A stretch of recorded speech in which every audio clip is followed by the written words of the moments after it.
Hello guys, welcome back to our channel. So after a long time we are here with again another lecture series on the corrosion. This is naphthenic acid corrosion. You can see here the formula of the naphthenic acid. Um, Here you can see it's a COOH group and it's a long chain hydrocarbon. So let's start with the corrosion introduction and the damage mechanism. So first of all, naphthenic acid is a form of high temperature corrosion, and that's occur primarily in crude oil, CDU, and vacuum VCU, vacuum unit of the refinery, and it's majorly caused by the organic naphthenic acid. Organic naphthenic acid means the it's a covalent bond, carbon covalent bond. So this is organic acid that is this organic acid. This organic naphthenic acid is found basically in the crude oils, which is getting carried away from the crude oils as well as the downstream unit to the certain process cuts that naphthenic acid are there. So coming to the naphthenic acid corrosion, it's a high temperature corrosion. Basically, it's a high temperature corrosion and it's a non-aqueous corrosion. So the two important properties of this corrosion are high temperature and non-aqueous. Non-aqueous means it doesn't require any moisture or water for the reaction to occur, for the corrosion reaction to occur. So naphthenic acid is a high temperature non-aqueous corrosion, and chemically it involves the reaction of the naphthenic acid. This is the naphthenic acid, and naphthenic acid are basically cyclopentyl cyclohexyl carboxylic acids, COOH. This is COOH is carboxylic acid. So these are the cyclopentyl cyclohexyl long chain carbonic acids which react with the iron, means they basically it's a steel, and they form iron naphthenate.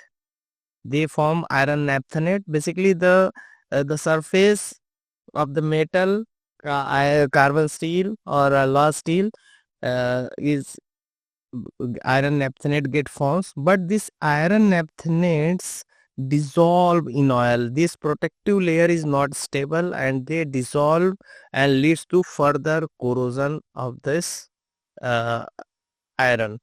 So this iron naphthenate is a unstable phase of the protective layer, and that's the reason these scale gets damaged and further corrosion gets occur. But in case of the presence of the sulfur compound, this influences the naphthenic acid, because when there is a presence of the sulfur, this in the form of H2S, then the protective layer of iron sulfide get forms on the steel, and this iron sulfide is much more stable film, and that's why this partially inhibit the naphthenic acid corrosion. Okay, so that's how we understood the mechanism. Now we will come to the contributing factors of the naphthenic acid corrosion. So first and major contributing factor is total acid number. So crude properties measured by the total acid number, and the crudes are the rich in naphthenic acid, having high tan values and possesses naphthenic acid. So if crude having tan number above 0.3, then there are much more chances of the naphthenic acid, and if tan number of the crude is less than 0.3, then naphthenic acid is basically not expected and can be ruled out. So crude blending we have to do prior to using, to avoid bring our tan number below 0.3. Now elevated temperature, as we seen, this damage mechanism occurs at the high temperature. So elevated temperature, this naphthenic acid corrosion belongs about 220 degrees centigrade. That's important thing. About 220 degrees, the naphthenic acid corrosion starts, and it further intensifies. Intensity will increase above 400 degrees centigrade. Okay, so the third critical factor is high flow, high turbulence. So you can see this photograph. These are the flow naphthenic acid corrosion which has occurred along the flow. So this is the flow pattern, and naphthenic acid has occurred along the flow. So the high flow and high turbulence, the naphthenic acid will aggravate. So naphthenic rates spike in the return bends, elbows, and reboiler tubes. Now fourth is the dry hydrocarbon phase. As we know, it's a high temperature corrosion occurs in the dry phase. So naphthenic acid observed where the hydrocarbon is essentially dry and hot. Low H2S and low protective scale. So we have seen the H2S presence forms the iron sulfide protective layer, but if there is a low H2S in the stream, then this FES film will not form, and that will not inhibit the NAC, naphthenic acid corrosion. And if H2S is absent, iron sulfide scale doesn't form, so naphthenic acid reacts directly with this. And sixth factor is the process upset. So situation like rapid cooling, shutdown, startup, or acid carryovers aggravate the naphthenic acid corrosion. So these are the 6 critical factors. Now we will come to the prevention and mitigation of the naphthenic acid, how it can be prevented, mitigated. So first is the material selection. So material selection for we can implement is during the design, during the material selection stage, and we have to focus on the content of the moly. So to avoid the naphthenic acid corrosion, the molybdenum content must be greater than or equal to 3%. So example is 316 or 317, or nickel based alloys are better than the carbon steel or 304. So basically we have to focus on the moly content. If moly is high, NAC will be low.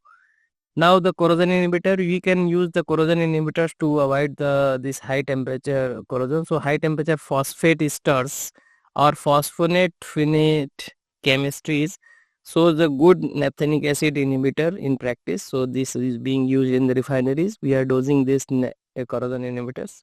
Now third is low tan number and high sulfur. So we have already discussed, we include oils, we have to use the tan number below 0.3, and the more sulfur content will make a better FES layer, iron sulfide protective layer, and that will prevent the corrosion.